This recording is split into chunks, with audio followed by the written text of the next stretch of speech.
IPL cricket போட்டிகளில் சென்னை மற்றும் ராஜஸ்தான் அணிகளின் எதிர்காலம் குறித்து முடிவு செய்வதற்கான இந்திய கிரிக்கெட் கட்டுப்பாட்டு வாரியத்தின் செயற்குழு கூட்டம் கொல்கத்தாவில் இன்று நடைபெற இருக்கும் சூழ்நிலையில் இந்த இரு அணிகளும் உச்சநீதிமன்றம் நியமித்த குழு தடை விதித்ததன் பின்னணி என்ன என்பது பற்றி தற்போது பார்க்கலாம். 2013ஆம் ஆண்டு மே மாதம் 16ஆம் தேதி ராஜஸ்தான் ராயல்ஸ் அணியைச் சேர்ந்த ஸ்ரீசாந்த், அங்கித் சவான், அஜித் சண்டிலா ஆகிய 3 பேரும் ஸ்பாட் பிக்சிங் எனப்படும் சூதாட்ட புகாரில் டெல்லி போலீசாரால் கைது செய்யப்பட்டனர். அதனைத் தொடர்ந்து அந்த 3 வீரர்களின் ஒப்பந்தத்தை ராஜஸ்தான் அணி ரத்து செய்தது. கிரிக்கெட் வீரர்களுக்கு சூதாட்ட தரகர்களை அறிமுகம் செய்ததாக கூறப்பட்ட பாலிவுட் நடிகர் விண்டு தாரா சிங் மே 21ஆம் தேதி கைது செய்யப்பட்டார். ஸ்ரீனிவாசனின் மருமகனான குருநாத் மெய்யப்பனின் வீட்டில் மே 23ஆம் தேதி சோதனை நடத்திய மும்பை போலீசார் அதற்கு மறுநாள் மெய்யப்பனை கைது செய்தனர். சூதாட்டம் தொடர்பான விசாரணையை தொடர்ந்து ஸ்ரீசாந்த், அங்கித் சவான், அஜித் சண்டிலா ஆகிய 3 பேரும் மே 28ஆம் தேதி திகார் சிறையில் அடைக்கப்பட்டனர். சூதாட்ட புகார் எதிரொலியாக ஐபிஎல் தலைவர் பதவியிலிருந்து ராஜீவ் சுக்லா விலகினார். கிரிக்கெட் கட்டுப்பாட்டு வாரிய தலைவர் பதவியிலிருந்து விலக ஸ்ரீனிவாசன் 3 நிபந்தனைகளை விதித்தார். பின்னர் அந்த பதவியிலிருந்து தாமாக விலகுவதாக அறிவித்தார். அதனைத் தொடர்ந்து இடைக்கால தலைவராக ஜக்மோகன் டால்மியா பொறுப்பேற்றார். ராஜஸ்தான் ராயல்ஸ் அணியின் உரிமையாளர்களில் ஒருவரான ராஜ்குந்த்ராவிடம் டெல்லி போலீசார் விசாரணை நடத்தினர். அதனைத் தொடர்ந்து அவரை நீக்குவதாக ஜூன் 10ஆம் தேதி பிசிசிஐ அறிவித்தது. அதே நாளில் ஸ்ரீசாந்த் உள்ளிட்ட 3 பேரும் ஜாமீனில் விடுவிக்கப்பட்டனர். இந்திய கிரிக்கெட் கட்டுப்பாட்டு வாரியம் சார்பில் ஐபிஎல் சூதாட்ட புகார் தொடர்பாக விசாரணை நடத்துவதற்காக நியமிக்கப்பட்ட 2 நபர் குழு மெய்யப்பன், ராஜ்குந்த்ரா மீதான குற்றச்சாட்டுகளுக்கு ஆதாரமில்லை என விசாரணை அறிக்கையை மும்பை உயர்நீதிமன்றத்தில் தாக்கல் செய்தது. அதனை நிராகரித்த மும்பை நீதிமன்றம் 3 நபர் குழு அமைக்க அறிவுறுத்தியது. மும்பை உயர்நீதிமன்றத்தின் உத்தரவை எதிர்த்து இந்திய கிரிக்கெட் வாரியம் சார்பில் உச்சநீதிமன்றத்தில் மேல்முறையீடு செய்யப்பட்டது.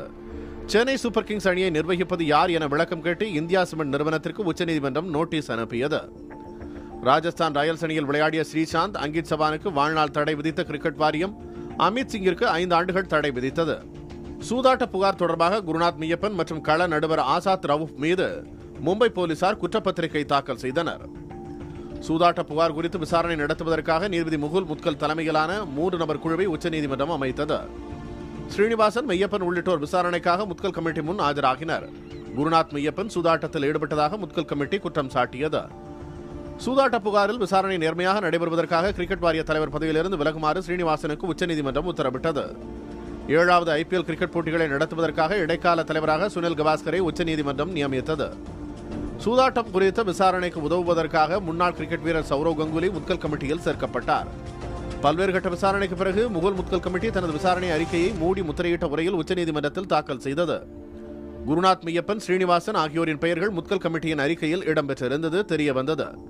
சூதாட்டத்தில் ஸ்ரீனிவாசனுக்கு தொடர்பில்லை என்றாலும் சூதாட்ட நடவடிக்கைகளை தடுக்க அவர் நடவடிக்கை எடுக்கவில்லை என உச்சநீதிமன்றம் தெரிவித்தது. ஐபிஎல் அணியை நிர்வகித்தாலும் தலைவர் பதவியில் எந்த பாரபட்சமும் காட்டவில்லை என கூறிய ஸ்ரீனிவாசன் பிசிசிஐ தலைவர் பதவியில் போட்டியிட அனுமதி கோரி உச்சநீதிமன்றத்தில் மனு தாக்கல் செய்தார். குருநாத் மெய்யப்பன், ராஜ்குந்த்ரா ஆகியோர் சூதாட்டத்தில் ஈடுபட்டது நிரூபணமாகியுள்ளதாக உச்சநீதிமன்றம் கடந்த ஜனவரி மாதம் தீர்ப்பளித்தது. ஸ்ரீனிவாசன் மீதான குற்றச்சாட்டிற்கு ஆதாரமில்லை என்றாலும் வணிக நோக்குடன் செயல்பட்டால் தேர்தலில் போட்டியிட முடியாது என தடை விதித்தது. 6 வாரங்களுக்குள் பிசிசிஐ தேர்தலை நடத்த வேண்டும் என்றும் நீதிமன்றம் உத்தரவிட்டது.